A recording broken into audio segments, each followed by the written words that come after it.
मांस खाना पाप है या पुण्य। द्वापर युग में एक बार श्री कृष्ण एक पेड़ के नीचे बैठकर बांसुरी बजा रहे थे। तभी उनकी तरफ एक हिरण दौड़ता हुआ आकर उनके पीछे छुप गया। वह हिरण बहुत ही घबराया हुआ था। श्री कृष्ण ने हिरण के सर पर हाथ फेरते हुए पूछा, क्या हुआ, तुम क्यों छुप रहे हो?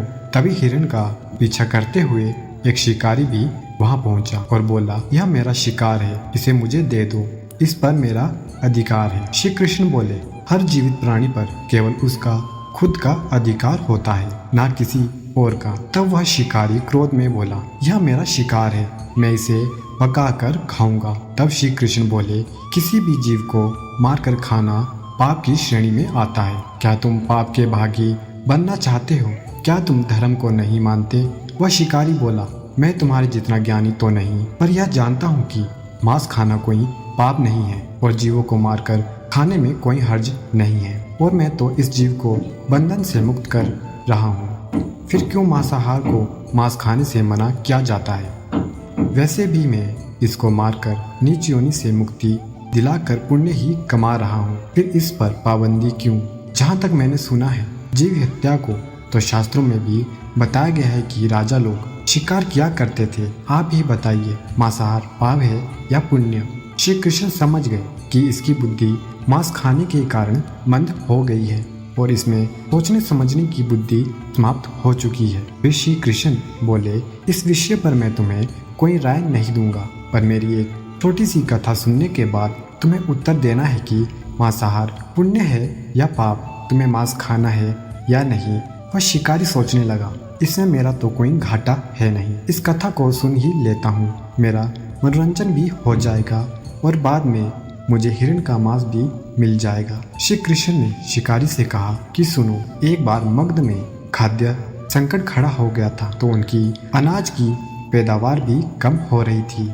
राजा को चिंता हुई कि यदि इस समस्या का शीघ्र निदान नहीं किया गया तो भंडार का अनाज भी जल्दी खत्म हो जाएगा और भीषण संकट खड़ा हो जाएगा। राजा ने अपनी सभा में मंत्रियों से पूछा, देश की खाद्य समस्या को सुलझाने के लिए सबसे सस्ती वस्तु क्या है? सभी मंत्रीगण सोच में पड़ गए, क्योंकि चावल, गेहूं, आलू आदि पदार्थों को उगाने के लिए बहुत श्रम करना पड़ता है। तब मांसाहार का शौक रखने वाले एक मंत्री ने सोचा कि यही उत्तम अवसर है जिसमें अंधाधुंध शिकार के लिए राजा की अनुमति ले ली जाए। उसने सभा में कहा कि मांसाहार से सस्ता खाद्य पदार्थ कोई नहीं है, इसके लिए धन का खर्चा भी नहीं है और पौष्टिक खाना भी मिलता है। सभा में सभी मंत्रीगण ने इस बात का समर्थन कर दिया, लेकिन मगध के महामंत्री अभी भी चुप थे।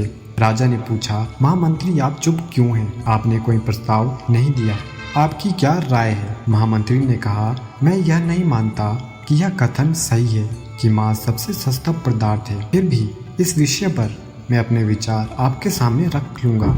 महामंत्री उस रात मांसाहार का प्रस्ताव रखने वाले मंत्री के घर पहुंचे। मंत्री ने इतनी देर रात महामंत्री को अपने घर आते देखा तो वह घबरा गया। किसी अनिष्ट की आशंका से वह कांप गया।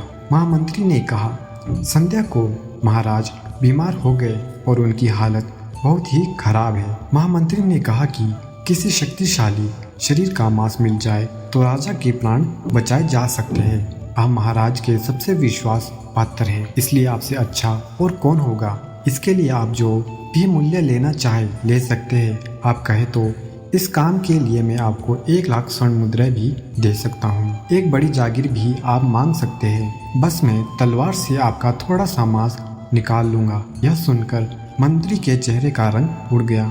वह सोचने लगा, जब जीवन ही नहीं रहेगा 1 लाख स्वर्ण मुद्राओं का मैं क्या करूंगा, और बड़ी जागीर भी किस काम आएगी। वह अंदर भाग कर गया और अपनी तिजोरी में से 1 लाख स्वर्ण मुद्राओं की पोटली लेकर आया। उसने महामंत्री के पैर पकड़ लिए और उनसे बोला, महामंत्री जी, मैं आपकी 1 लाख मुद्राओं में अपनी 1 लाख मुद्राएं और मिलाता हूँ। आप किसी और मंत्री का मांस खरीद ले, किंतु मुझे जाने दे। महामंत्री जी यह समझ चुके थे कि मंत्री को समझ आ चुका है, पर महामंत्री ने आगे कहा, आप शरीर से बलवान हैं, आपकी कद काठी महाराज से मिलती जुलती है, इसलिए वेद जी ने खास तौर पर आपका ही नाम लिया है। आपके दान से हमारे अच्छे राजा की जिंदगी बच सकती है। आप कहे तो मैं आपको महामंत्री का पद देने को तैयार हूँ और खुद आपका सेवक बनकर रहूंगा। उसने याचना की, महामंत्री जी, मैं इसके योग्य नहीं हूँ। जब प्राण ही नहीं रहेंगे तो मंत्री पद का या राजा का सिंहासन भी मिल जाए तो मैं उसका क्या करूँगा। आप चाहे तो मेरा सब कुछ ले ले और आप कहे तो रातों रात राज्य से निकल जाऊंगा। इतना कहकर वह अपने घोड़े की ओर भागा और जैसे ही अपने घोड़े पर बैठने लगा और आवाज आई, तुम तो जा रहे हो और अपने परिवार को पीछे छोड़ जा रहे हो। मंत्री बोला, मैंने अपने प्राण से प्रिय कुछ भी नहीं है। जब जीवन ही नहीं रहेगा तो परिवार का क्या करूंगा। जीवन रहा तो ऐसे ही सुखी रह लूंगा। इतना कहकर घोड़े पर छलांग लगाकर बैठ गया। वह अभी चलने को ही था कि महामंत्री ने घोड़े की लगाम पकड़ लिया और कहा, आपको भागने की जरूरत नहीं है, आप आराम से घर पर ही रहो। मैं किसी दूसरे मंत्री के घर जाता हूँ। यह कहकर महामंत्री वहां से चले गए। महामंत्री के जाने पर मंत्री के अंदर कुछ जान तो आई, परंतु उसकी नींद खराब हो चुकी थी। 1 लाख मुद्रा लेकर महामंत्री बारी बारी से सभी मंत्रियों के घर गया और सभी से राजा के लिए थोड़ा सा मांस मांगा, परंतु कोई भी देने के लिए राजी नहीं हुआ। सबने अपने बचाव के लिए महामंत्री को किसी ने 1 लाख तो किसी ने 2 लाख मुद्राएं तक दे दी। इस प्रकार महामंत्री ने एक ही रात में लाखों स्वर्ण मुद्राएं जमा कर ली।